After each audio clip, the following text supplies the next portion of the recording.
Shanghai cooperation organisation यानी SCO summit में हिस्सा लेने पाकिस्तान पहुंचे चीन के प्रधानमंत्री ली कीयांग ने ग्वादर एयरपोर्ट का ऑनलाइन उद्घाटन किया। चीन की मदद से इस एयरपोर्ट को $246 मिलियन करीब 2000 करोड़ रुपयों की लागत से बनाया गया है।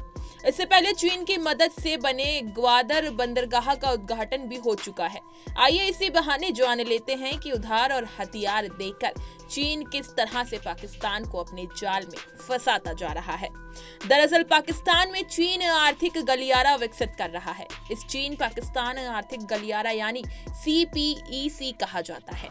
इसे अलग अलग चरणों में विकसित किया जा रहा है। इसकी कुल अनुमानित लागत 60 अरब अमेरिकी डॉलर है। इसी के तहत चीन में पाकिस्तान में ग्वादर बंदरगाह और ग्वादर एयरपोर्ट का निर्माण कराया गया। इसी तरह से चीन की ओर से पाकिस्तान में बेल्ट एंड रोड इनिशिएटिव यानी BRI की शुरुआत साल 2013 में की गई थी। इसके तहत ड्रैगन वहां सड़कों का जाल बिछा रहा है। पहले इस परियोजना का नाम वन बेल्ट वन रोड था। चीन का दावा था कि इस परियोजना के जरिए दक्षिण पूर्व एशिया, मध्य एशिया, खाड़ी क्षेत्र, अफ्रीका और यूरोप को रोड और समुद्री मार्ग से जोड़ना आसान होगा।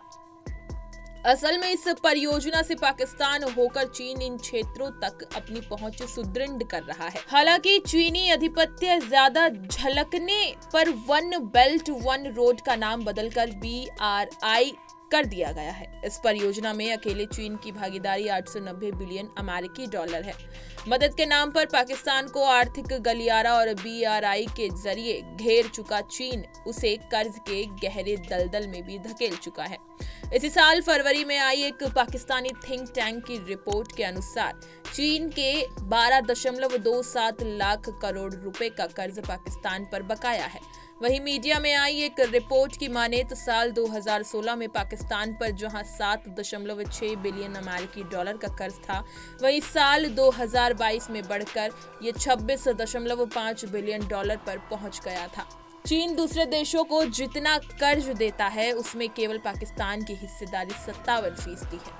पाकिस्तान की आर्थिक मदद के साथ ही चीन हथियारों से भी मदद करता है। हालांकि इन हथियारों के बदले भी पाकिस्तान अपना कर्ज चीन पर चढ़ाता चला जा रहा है। पाकिस्तान को हथियार बेचने में चीन सबसे आगे है। साल 2015 में China shipbuilding and offshore international company limited ने पाकिस्तान सरकार से समझौता कर पाकिस्तानी नौसेना को 8 हंगोर क्लास पनडुब्बियां देने का फैसला किया। इनमें से 4 पनडुब्बियां चीन में और 4 पाकिस्तान में बनेंगी। पहली पनडुब्बी लॉन्च भी की जा चुकी है। पाकिस्तानी नौसेना चीन के ही टाइप 54AP जहाजों का इस्तेमाल करती है। पाकिस्तानी थल सेना के अल खालिद और VT-4 tank, SH-15 TMG artillery gun, Z-10 attack helicopter, wing Loong 1D, wing Loong second, CH-4 जैसे हथियार चीन के ही दिए हुए हैं। इसके अलावा air defence system LY-80, LY-80EV, HQ-9P और रडार आदि पर भी उसी की देन है। पाकिस्तान को ही नहीं दूसरे पड़ोसी देशों और अन्य छोटे देशों को भी चीन मदद के नाम पर कर्ज और हथियार देकर फंसा रहा है। चीन के जंजाल में फंसे श्रीलंका का हश्र पूरी दुनिया देख चुकी है। बांग्लादेश में तो तख्ता पलट हो चुकी है। वास्तव में चीन का इतना कर्ज देना उसके डेट ट्रैप यानी ऋण जाल कटुनीति का हिस्सा है। इसके तहत चीन छोटी छोटी अर्थव्यवस्था वाले देशों को कर्ज के बोझ तले दबाकर उनके आर्थिक और राजनीतिक मामलों में अपना दखल स्थापित कर लेता है। इस तरह से उनको आर्थिक तौर पर गुलाम बना रहा है। वहीं छोटे गरीब देशों में अपने हथियार कम दाम पर बेचकर उन्हें कर्ज के जाल में फंसाता जा रहा है। अपनी हथियारों की दुकान चलाने में भी लगा हुआ है। इसी तरह की तमाम खबरें और अन्य अपडेट्स के लिए बने रहिए हमारे साथ और देखते रहिए punjabkesari.com।